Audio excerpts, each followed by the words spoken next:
So I got to admit, Broncos country, when it was first announced that the team was signing Frank Clark, I was a little bit baffled considering we have two very solid starting edge rushers in Randy Gregory when he's healthy and Baron Browning as well. Now, I thought that considering Randy Gregory's history of not being able to stay on the field over the course of his career, I thought that this was going to be an insurance policy for Randy Gregory. Well, turns out it was actually an insurance policy for Baron Browning. It was announced today by Mike Kliss that Baron Browning partially tore his meniscus and that he is undergoing surgery. While there is hope that Browning could return sometime during training camp, that may be an optimistic goal as the start of the regular season could be in question. Browning, 24, has not been seen participating during the media-attended Broncos OTA practices for the past 3 weeks. Now, given the Broncos' new media policy of not being able to report on stuff until they are actually able to talk to Sean Payton first, it wasn't known that Baron Browning was not participating in practice. This is the first time, at least, that I'm hearing of this. So Browning clearly suffered this injury some time ago this offseason, or it was something that was lingering. Although if that was the case, I feel like he probably would have gotten the surgery much earlier in the offseason.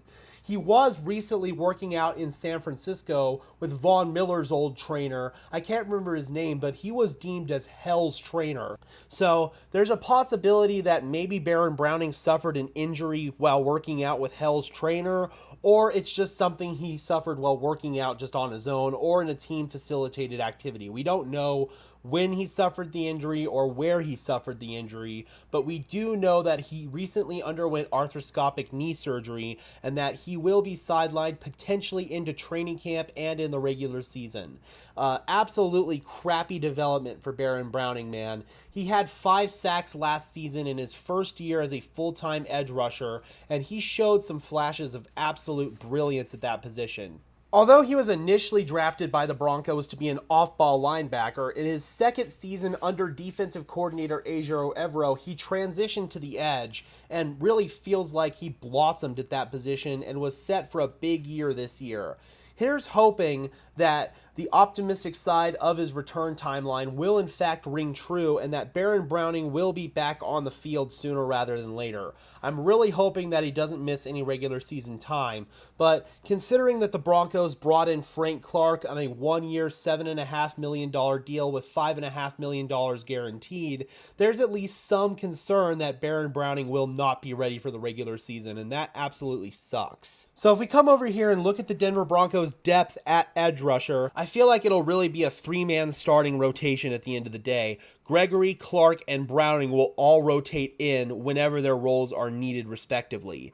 Then, in terms of depth at the edge rush position, we've got Nick Bonito, former second-round pick from last year, who really struggled and looked really raw as a rookie. So there's hope that he'll be able to take a step forward in his development. But at the end of the day, it's starting to look like Nick Bonito might have been the wrong draft pick there.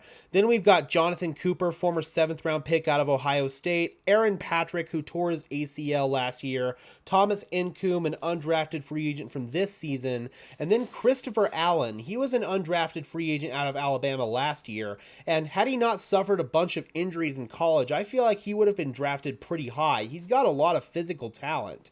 In fact, he was paired alongside Drew Sanders at edge rush at one point in time at Alabama and rushed alongside Will Anderson. So he's got a really good pedigree there. And here's hoping that maybe the injuries will finally be behind Christopher Allen this year and he'll be able to work his way into the rotation.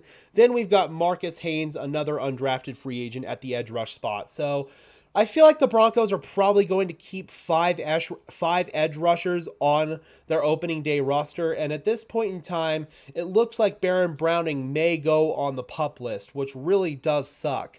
If that happens, then the 4 edge rushers I expect the Broncos to keep are, of course, Frank Clark and Randy Gregory. Nick Bonito is pretty much a lock, and at this point in time, it's probably going to be Jonathan Cooper with maybe somebody like Christopher Allen or Thomas Incoom on the practice squad. So I'm curious, Broncos country, how how do you feel about this latest development that Baron Browning is going to miss some time with an injury? And how do you feel like Frank Clark is going to fill in Baron's absence? Drop those comments down below, guys. I would love to hear your thoughts as always. Be sure to leave a like on this video as well as subscribe and ring the bell so these videos appear in your notification feed. I would really appreciate it, guys. Those are two free and easy ways to show your support. It helps tell YouTube's algorithm to push this out to fellow members of Broncos country just like you and me. And until next time, guys, this has been another episode of Denver Broncos Syndicate. I am your host, Gage Madrid, saying peace out.